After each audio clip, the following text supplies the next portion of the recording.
and Senator Ayotte for having this hearing. I want to thank our panelists for being here, and I have a statement I'd like to have included in the record. Without objection. Thank you.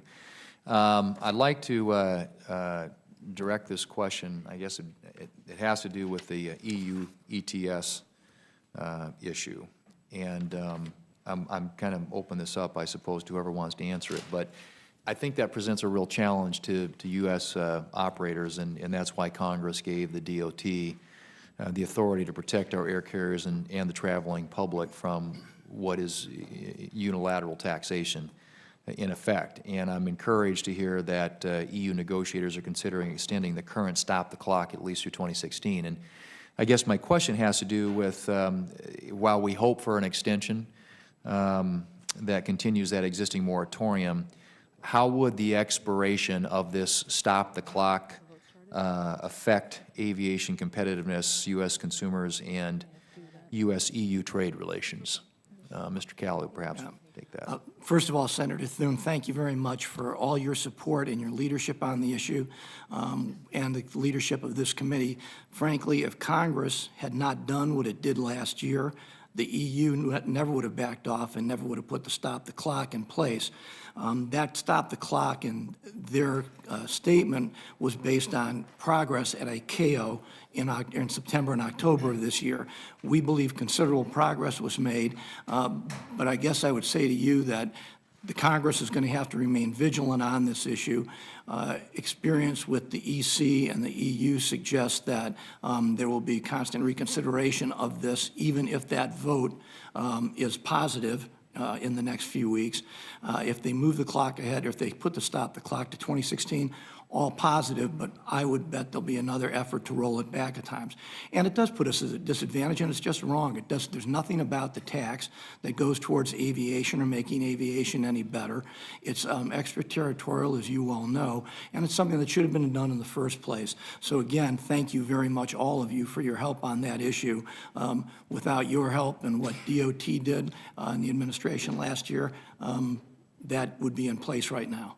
And just as a follow-up, compared to the past, how engaged would you say that U.S. stakeholders and foreign bodies are when it comes to utilizing ICAO to find a comprehensive solution to the issue of aviation emissions? From our perspective, from the airline's perspective, we are very engaged. I say that, you know, if I were to be glib, I would say you've never seen so many emails and meetings in your entire life on any issue, but it's all positive. People are working very diligently. It's to our great benefit to come up with solutions because it means less fuel burn, better customer service, less noise, everything along the way. There's a real vested interest here as well as a common good. Senator, may Yes. I add a word? First, I want to, on behalf of our 32 unions, really thank you for your leadership on this issue. As you know, our unions all completely came on board and supported your effort and the efforts of the airlines to stop what we thought was a very heavy-handed tactic. And unfortunately for us in the labor movement, the European Union's heavy-handed tactics on these kinds of issues have become the norm. That's the same strategy they're deploying in trying to force changes to our foreign ownership and control rules. It's the same strategy they're using to try to allow their carriers to service domestic U.S. markets in the United States point to point. And so we're completely on board. We're very engaged at ICAO. We've embraced an ICAO solution, a global solution, not one that's unilaterally imposed by the Europeans. So we're completely with you and all your colleagues and members of this committee. We think it's the right approach, and your leadership in 2013 brought us to the point we are today. But I'm with Nick, Mr. Callio. I think this stop-the-clock strategy, while it's better than the alternative, which is trying to force it on us, that issue's coming back. We're going to have to be very, very aggressive. I'm sure Nick's going to want to use that "I'm with Nick" statement over and over again. Let me also add from the manufacturer's standpoint that at ICAO, working jointly, the manufacturers, and particularly the engine manufacturers, have done what is very difficult to do, and that is come up with a carbon standard. You know, you have to measure this. There has to be science behind it at the end of the day. And we're making real technical progress through this international effort. So we're right at the forefront. Okay. And I want to come back to something that you just stated, and that has to do with the issue of foreign ownership. Yep. And, you know, increasingly we're seeing competition from aircraft that are, you know, aircraft manufacturing from countries like Brazil and China. And I think it was mentioned in testimony earlier that U.S. aviation companies are competing against foreign governments, not just foreign companies. So I guess the question is how does that state sponsorship in other countries impact U.S. air carriers' ability to compete international markets? And I should say, and as a follow-up to that question, what risks does expanded direct foreign ownership and competition mean in the long term for domestic service here in the United States?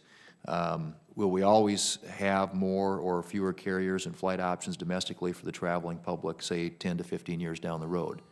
Well, I might say, look, the vision of those that are proposing to dramatically reform our foreign ownership rules is to turn the U.S. Essentially into a feeder country. Even though we're the world's largest aviation industry market, they want to turn us into a feeder. And so there have been many attempts, led mostly by the Europeans, to try to change our rules. And here's how it would work. You would make our employees have to work for foreign companies that come in to decide who flies the planes, who maintains the planes, who services the planes, where they fly, where they don't fly. Are they going to become ticket sellers, where all they want to do is feed the foreign carriers' market opportunities abroad? And at the end of the day, we think the strategic significance of aviation and its connection to national security cannot be ignored in this debate. We run a very robust craft program, which gives our military the auxiliary support it needs from our airline industry to be able to use their aircraft during times of military and international emergencies. And for us to just turn the keys over to foreign interests that want to take over our airlines, we think would be one of the biggest strategic blunders that this country has made, especially given the fact that we've already seen bad decisions ravage all sorts of U.S. industries that are now completely overseas, and we've lost them here. And so I think we have to act with great caution. That's why we're so strongly against their agenda. Senator, if I could address that as well. People are surprised a lot with the I'm with Nick and I'm with Ed, but we are together on a lot of things. And we're together on foreign direct ownership. It's a very divisive issue in the past. We believe it's almost a sidelight issue. What we and our partners in labor have done is tried to partner up on issues that matter most to the industry because we both agree. You need the U.S. airline industry to be sustainably profitable, to have good jobs, better product, buy more product, and we're working towards that end. In terms of state-owned enterprises, we are facing very stiff competition from a lot of state-owned enterprises. We have information we'd be happy to share. Brilliant, actually, the way they've created. If we could start from scratch, it would be much easier. But they've created these aviation ecosystems where, for instance, in the case of one airline, one country, there's one person at the top of the entire chain, runs the airport, the duty-free, the operations, the maintenance, the airline itself. And they are taking product away. And what that means in terms of the small and medium-sized communities that you ask about is significant because U.S. airlines use the profit from international routes, which are their most lucrative part of their business, to subsidize most of the domestic flying. It's a little-known fact that for years we've been flying people from point A to point B in the United States at a loss. And it's the international profits that subsidize the loss on those. And to the degree that you see a diminution of services down the line, and in many cases currently, it's because those routes simply become unsubsidizable.